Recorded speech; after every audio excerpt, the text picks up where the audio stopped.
something that is not directly connected to circular motion, but just comes up in problem solving in general, and that is useful, certainly for describing things in circular motion, is using g's as a way of describing how much force or acceleration something is experiencing. And so this might be something that you've heard just like in regular life, about like, pilots or race car drivers experience a certain number of g's while they are accelerating. And so we need to talk, we need to talk about what does that mean.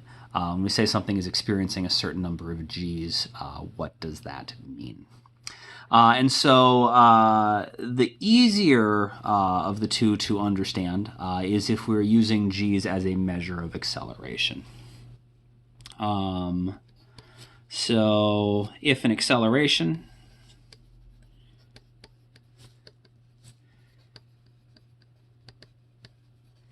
is described as some number of g's,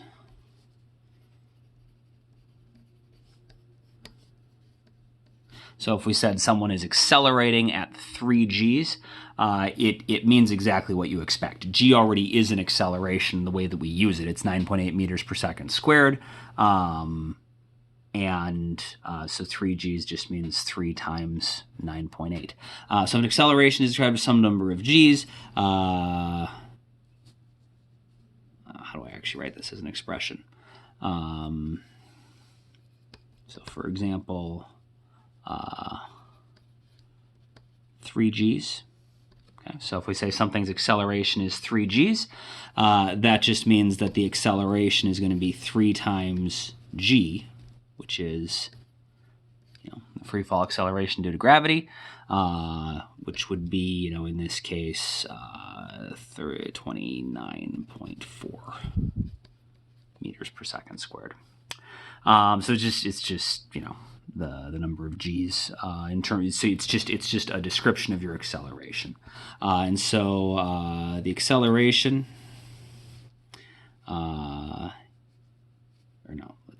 let's say it this way. So the number of g's of acceleration, so we sort of work backwards from this, is just going to be whatever your acceleration is divided by g.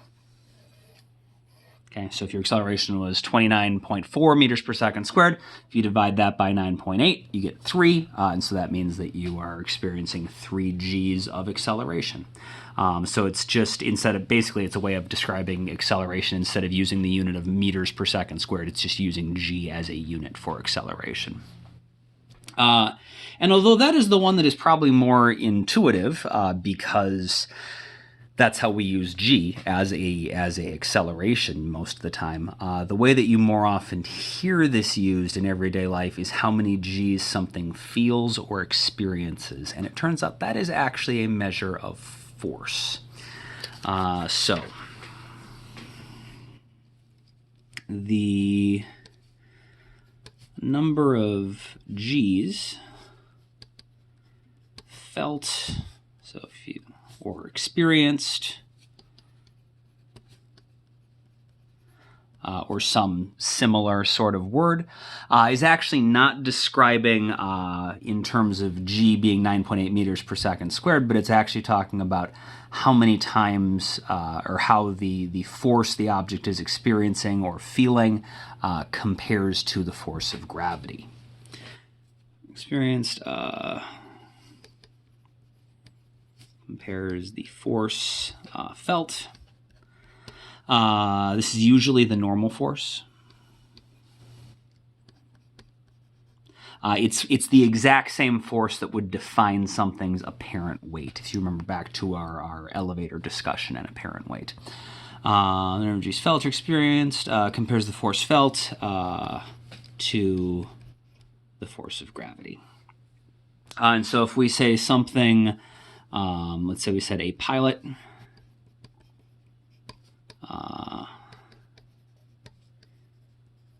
experiences a force of, 2 g's. What that means is that the force probably from their seat pushing on them is equal to 2 times the force of gravity, which would be 2 times mg, which I guess we would need to know the mass of the pilot in order to figure that out.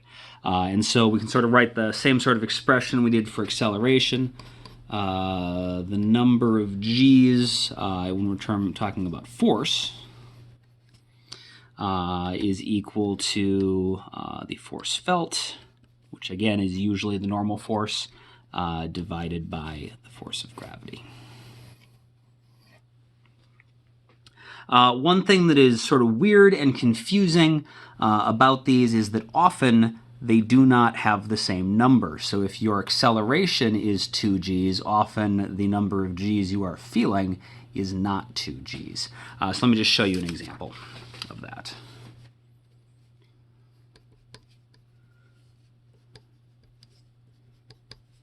So often the number of g's for force and acceleration are going to be different. So first example, object at rest.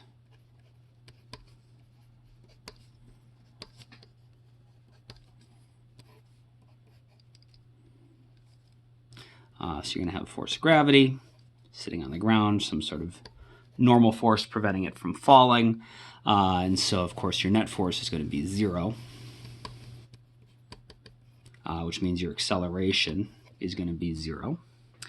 And so in this case, your g's of acceleration, this way, your acceleration is going to be 0 g's, right? Because acceleration is 0, so that's 0 no matter what the unit is. But the force felt, in this case, is the normal force.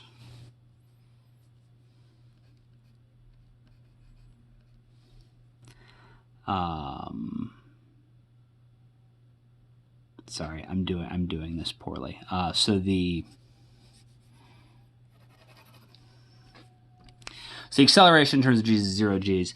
The number of g's felt, right? So the way you would describe like how many g's someone is feeling or experiencing, or the g forces, is going to be the force felt over the force of gravity, which in this case the force that the object feels that would describe its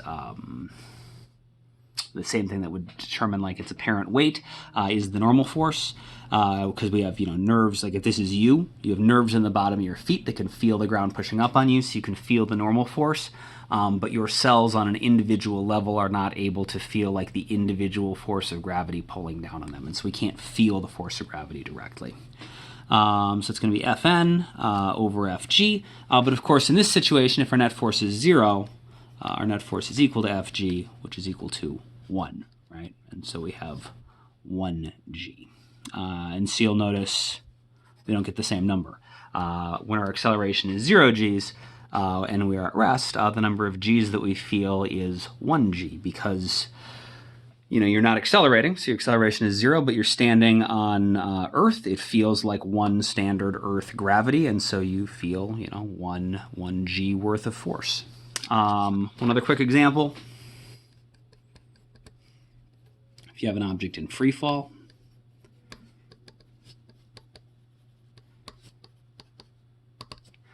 in that case, so we got something just falling through the air, and so we got the force of gravity pulling down on it, and no other forces. We won't worry about air resistance or anything in this case.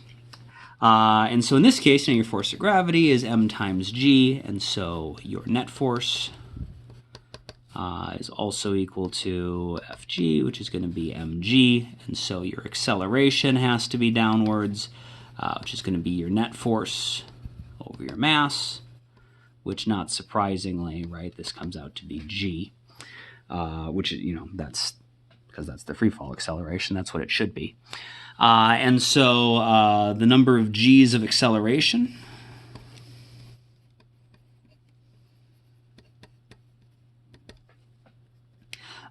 is going to be, the acceleration over g, which in this case is just g over g, is going to be 1g.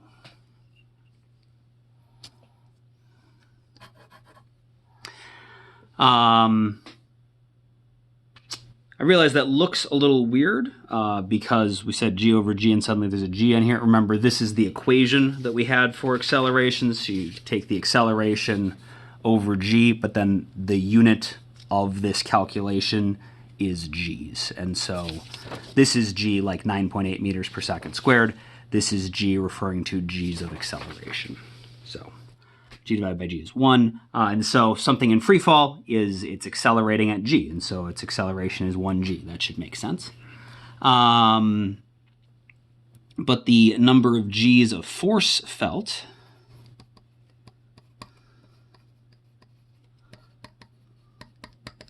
remember, the force that we feel is the normal force. So the force felt over the force of gravity. In this case, it's usually the normal force that we'd be looking at. And in this case, there is no normal force. In this case, the person would actually feel weightless. While you are falling, you feel the same as if you didn't weigh anything.